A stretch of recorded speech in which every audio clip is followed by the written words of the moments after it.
Hey guys, welcome back to the channel McNallie Money, home of all things stock, investment, and personal finance related.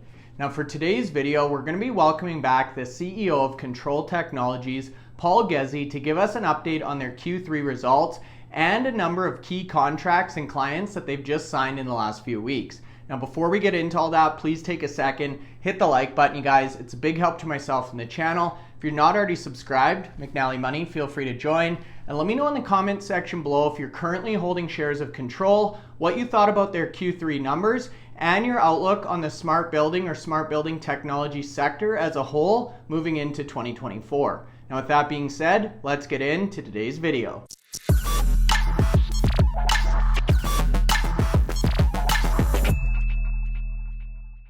Okay guys, so that's right. Today's video, we've got Paul Ghezzi, who's the CEO of Kontrol Technologies. Paul's been on the channel a number of times. They just announced some big operational changes alongside Q3 results. So we wanted to welcome Paul back to give us a quick update and some of the highlights from today's press release. So Paul, thanks very much for being with us tonight. Yeah, great to be back. Hey, so I know you've been here, I want to say maybe 4 or 5 times, but for people who have missed the story so far, can you give us a quick update on who you are and what Kontrol Technologies is all about?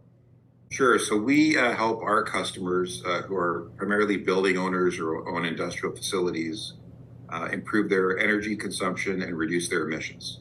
So that's kind of a big nutshell of both sides of our business. And within that, there's a regulated emission market as well, which is really growing, and that's where the government really mandates what you're allowed to emit from your facility and what particularly can go in the air. And so we've got a growing footprint there in Canada and the US. Awesome. And I know today, well, I guess yesterday, you just announced Q3 results, and there were some pretty astonishing things in there, some operational changes. We were just talking about that actually before we flipped on the camera here. So maybe walk us through kind of what you guys came out with yesterday. Yeah. And some of the big changes there. Yeah, so look, we're really happy with Q3. And I think if you look at where we started the year, some folks were maybe betting we weren't going to be here. But, what we demonstrated was 2.2 million of positive operating cash flow, which is fantastic. Paying down debt. So this year, 4 million in debt is paid down. I know that's been a big concern for some investors. EBITDA positive, roughly 2.8 million just for the 9 months. And so, we've got Q4 to add to that. And then we're really proud of being net income positive. And so when you think about that in a nutshell, net income positive means we're EBITDA positive. We've been paying interest on our debt, about 1 million a year, and that's going to come down significantly. And we're still making money. And I said to you at the beginning of the year, the most important thing for small caps this year, despite all the noise, is make money, be profitable. And I'm going to stick to that because I know there's a ton of small caps out there that are struggling with this concept of, if I'm not making money, how do I raise capital? This is definitely not the year that you want to be, going into next year raising capital. So self-sufficient, net income positive, really happy. And then drawing down that balance sheet, which has been a concern for some folks. And then we can talk about some of our other plans to actually get that even lower. On the operating side, it's really consolidating our brand in the buildings business around Kontrol Buildings and streamlining the operations and continuing to grow that gross margin, which is now at about 62%. Gotcha. Yeah, so Kontrol Buildings is now going to replace Kontrol Technologies branding. Is that correct? So Kontrol Technologies is the parent company, and underneath that parent company will be Kontrol Buildings, which basically covers the commercial sector of our portfolio, and then CM Specialties, which covers the emission part of our business. So those will kind of be the two large operating brands. Kontrol Tech remains the public company branding. Gotcha. And I know, Paul, you mentioned the balance sheet there. Another component of yesterday's release was a spinoff or a divestiture. Can you speak to us a little bit about that and what that kind of allows you guys to do now from a balance sheet perspective? Absolutely. So we're very focused on the parts of our business that we can scale with either technology, equipment, and or software. So one of our operating divisions is primarily a consulting firm. They've been profitable since day one, good acquisition, but it's hard to scale consulting firms because it's really time for money with some equipment. What we want to focus on is more equipment sales, that can scale with customers. So the advantage here for us of selling this one subsidiary, it's around 6.6 million. We signed an LOI that should close by the end of the year. And if you think about that, practically that's like half our market cap in one operating subsidiary. So there's a bit of a disconnect there, but hopefully we'll sort that out. And what that's going to allow us to do, if we've got about 3 million of cash on the balance sheet and 6.5 million is coming in, that's roughly 10 million of cash. If folks were concerned about the debt being, just under 11 million, I think that concern goes away after we close the acquisition or the divestiture. So I think from a balance sheet perspective, we've been confident from day one that we were going to navigate through this and make it work. But now we can demonstrate that with proof that, we're going to cash up, balance sheet's going to look good, and then where do we go from there? Great. And I know, like you had mentioned, you talked about profitability as a recurring theme throughout the year. We talked about balance sheet health and your debt strategy. Were those the key trends on the investor conference call or in the earnings release, or was there anything we're missing there? No, we've been very clear from the beginning of the year that those are the things that we're going to focus on. One of the questions that I am fielding today in numerous calls and part of the shareholder outreach is, what are you going to do with that lost revenue? So if you're spitting out a sub or selling it, where does that lost revenue get made up? And we're confident that in the equipment sales part of our business, next year we could make up that revenue. So if we could make up that revenue, the debt's down, interest costs are down, and the business stays, let's say, in line with profitability, you can see that that's going to be a very healthy business. And then, what do we do with that? And the things that we're thinking about is if the share price isn't rewarding shareholders, there's always buybacks, something we'll consider early in the new year. There's concepts like dividends. We're not going to rush into that, but what you have to think about really when you're running a business is, what's the best use of capital? How do we get shareholders the return they're looking for? And I think if you're a profitable micro cap or small cap, you have to think a little differently these days. If you're not going to get rewarded in some way, is there another way to reward shareholders? And certainly buybacks and dividends are some of those ways to do that. Yeah, I would tend to agree. I think it's a smart move, especially in today's climate or environment. Now, you mentioned revenue growth with the business units that are remaining, obviously. I noticed in the recent news releases, you've announced a number of big contracts and clients in the United States and really all over. Is that where we're really going to focus, is a lot of that organic growth? Yeah, so right now the growth has been primarily organic and it's running at about 20%. And so, a lot of that is being driven out of the US, the emission analyzer business. And that's an area that's growing for us. So if I look forward to 2024, we're not providing projections, but I would say we're optimistic that we're going to be able to replace that revenue from the subsidiary and continue to grow. And it's primarily being driven by the emission analyzer business, which has been very healthy.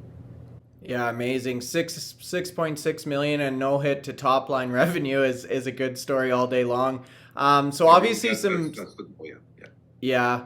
Okay, great. Well, obviously some exciting news there, and I know you've been talking to analysts and investors all day. Another question we had from our last video, we started to see interest rates not coming down, but hopefully plateauing, and we're seeing some strength and optimism back in the market. How does that impact your company, knowing that you're a builder or smart building technology type of player?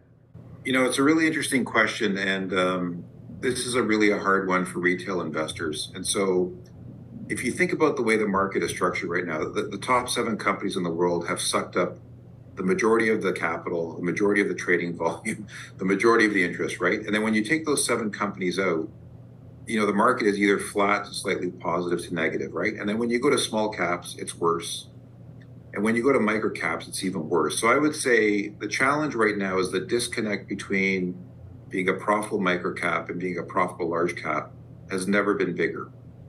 And that's really a function of, where is capital flowing to? So I think, to your point, you need to see sustained decreases in interest rates, over time. And I think microcaps they get hit first, they recover last. Having said that, and I don't want this to sound like I don't care about the share price, because ultimately I do over time. But in the short term, you don't really have any control over that. It's really sentiment, it's momentum, it's where people are moving their capital, the next shiny object. What we do have control over is making money. And if you can be profitable and not have to go to the market to raise money, at some point the market's going to turn in your favor. And if you look at our results and you just put a reasonable market multiple in that, I mean, there's a disconnect between where we're trading and a reasonable market multiple. I'm not going to say what the multiple is, but certainly there's some kind of disconnect there. And those things kind of sort themselves out over time if you're delivering on profitability, in my view. Yeah, I like that approach, and most of the audience on this channel is long-term focused. This is not a trading or a flipping type of audience. And I always remember the quote that I read the book, the market can stay irrational a lot longer than you can stay liquid. So I've Right, always wanted that healthy balance sheet approach with my personal finances as well. right. Now, I know we talked about the debt strategy a bit. I think you said it's just shy of $11 million. What is the plan, or what are you able to tell us about repaying that from here on out? Yeah, so the way we think about it is, we've been able to service the debt. We're paying down principal. We've never missed an interest payment. So we're in good standing with our lender. We are under this forbearance agreement.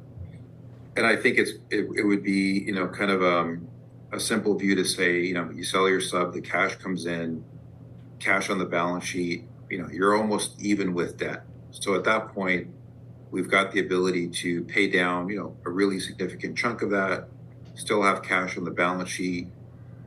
Assuming we're running profitable, which we will be, you're still adding profits, you're growing your cash.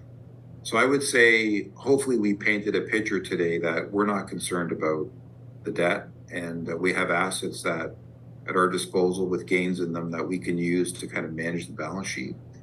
And I think we've demonstrated by paying down about 4 million of debt while, being cash flow positive and profitable is pretty amazing. So we're very comfortable with where we are today. And then 2024 for us is going to be a reset to what does the future look like in terms of growth. This year was a reset in terms of profitability, net income positive in the balance sheet.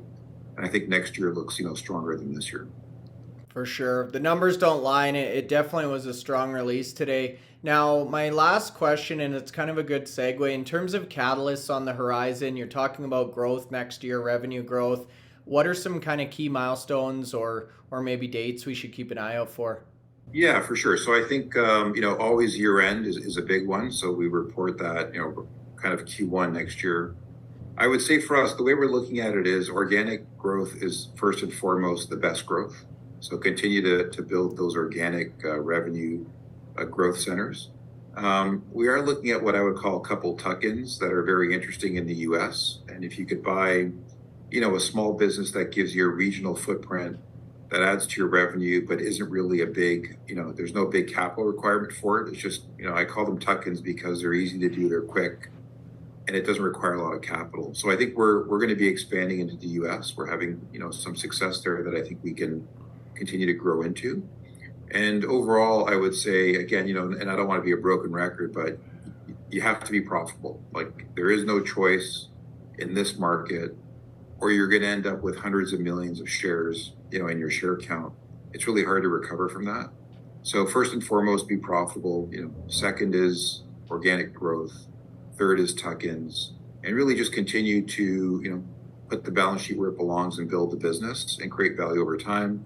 And I always remind shareholders, however many shares you think you're holding, management owns a lot more. So we're incentivized here to make this work in a big way, because the bigger the win, the bigger it is for us. And, when you think about it, why did we get out of this mess? Because we're incentivized to, run a good business. We had a pretty big hiccup last year that we've almost worked through, but we're here, right? We're here because we got a big equity piece and we want this to work. Exactly. No, it's good to see management owning the portion of shares as they do. And like you say, it's that staying power, that profitability that I think was really needed to be shown this year. And Right. you're doing exactly that. So we look forward to having you back in a couple months' time to round out the year. It's been a fun story to watch. Obviously, share prices struggled, but as we talk about on the channel, this is when opportunities are created to make money. And I think based on the numbers today, it's pretty logical that there's some value here. So we appreciate your time, Paul. We'll make sure we grab any questions in the comment section below for our next visit. If you guys are still watching at this point, make sure you hit the like button. Feel free to subscribe to the channel. And we really appreciate the time today, Paul. Awesome. Thank you. Good to see you. Talk to you soon.